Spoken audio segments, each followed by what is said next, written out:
Hello दोस्तों, स्वागत है आपका कहानियाँ और कथा में। शारदीय नवरात्रि में पढ़े माँ दुर्गा की ये पावन कथा। हर काम में मिलेगी सफलता। व्रत कथा।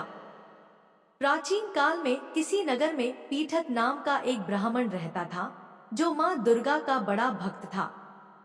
उसकी एक सुंदर कन्या थी जिसका नाम सुमति था। सुमति के पिता रोजाना जब माँ दुर्गा की पूजा करके होम किया करता था, तब उनकी बेटी सुमति वहां उपस्थित रहती थी।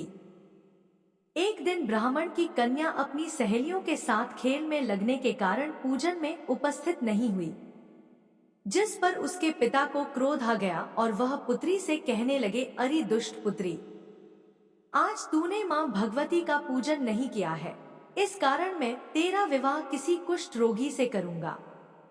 यही तेरी सजा होगी।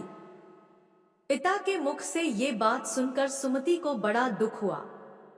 इसके बाद कन्या का विवाह एक कुष्ठी के साथ हो गया। सुमति सोचने लगी, अहो, मेरा बड़ा दुर्भाग्य है जिससे मुझे ऐसा पति मिला। चिंतित मन से कन्या अपने पति के साथ वन में चली गई, जहां वह बड़े कष्ट में रहने लगी। देवी भगवती उस कन्या के पूर्व पुण्य के प्रभाव से उसके सामने प्रकट हुई और उन्होंने सुमति से कहा, है दीन ब्राह्मणी, मैं तुझसे प्रसन्न हूँ, तुम जो चाहो वरदान मांग सकती हो। इस पर उस बालिका ने कहा कि आप कौन हैं? इस पर देवी ने कहा कि मैं आदि शक्ति भगवती हूँ और मैं ही ब्रह्म विद्या व सरस्वती हूँ। हे ब्राह्मणी, मैं तुझ पर तेरे पूर्व जन्म के पुण्य के प्रभाव से प्रसन्न हूँ।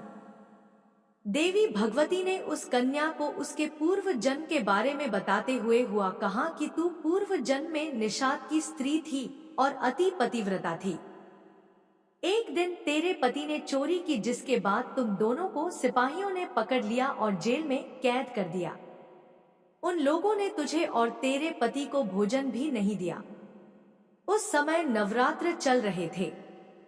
इस तरह से नवरात्र के दिनों में न तो तुमने कुछ खाया और न ही जल पिया। इस प्रकार तुम्हारा 9 दिन का व्रत हो गया। हे ब्राह्मणी, उन दिनों के व्रत के प्रभाव से ही मैं प्रसन्न होकर तुझे मनोवांछित वर देती हूँ। तुम्हारी जो इच्छा हो सो मांगो। तब कन्या ने माता से अपने पति का कोढ़ रोग दूर करने की प्रार्थना की। देवी ने कहा, उन दिनों तुमने जो व्रत किया था, उस व्रत का एक दिन का पुण्य अपने पति का अर्पण कर दो, इससे तुम्हारा पति कोढ़ मुक्त हो जाएगा। लड़की ने ठीक वैसे ही किया, जिसकी वजह से उसका पति बिल्कुल ठीक हो गया। वह ब्राह्मणी पति को ठीक होते देख देवी की स्तुति करने लगी, है दुर्गे, आप दुर्गति को दूर करने वाली, तीनों लोकों का संताप हरने वाली, मनोवांछित वर देने वाली और दुष्टों का नाश करने वाली जगत माता हो। हे अम्बे, मेरे पिता ने मुझे कुष्ठी मनुष्य के साथ विवाह कर घर से निकाल दिया था। मैं तभी से जंगल में भटक रही हूँ। आपने मेरा इस विपदा से उद्धार किया है। हे देवी, आपको प्रणाम करती हूँ, मेरी रक्षा करो। उस ब्राह्मणी की ऐसी स्तुति सुन देवी ने ब्राह्मणी से कहा, तेरे उदालय नामक अति बुद्धिमान, धनवान, कीर्तिवान पुत्र शीघ्र उत्पन्न होगा।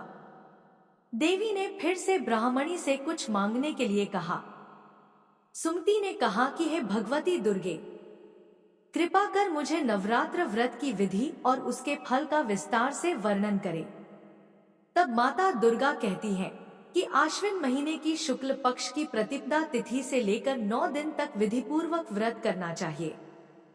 यदि दिन भर व्रत न कर सके तो एक समय भोजन करके भी व्रत किया जा सकता है।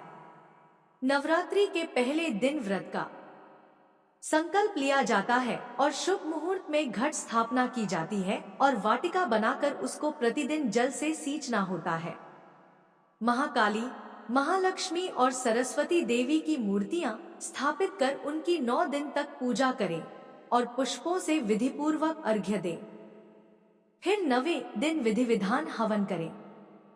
इससे मनोवांछित वस्तु की प्राप्ति होती है। इस विधि के अनुसार जो व्यक्ति व्रत करता है उसकी सारी मनोकामनाएं पूरी हो जाती है।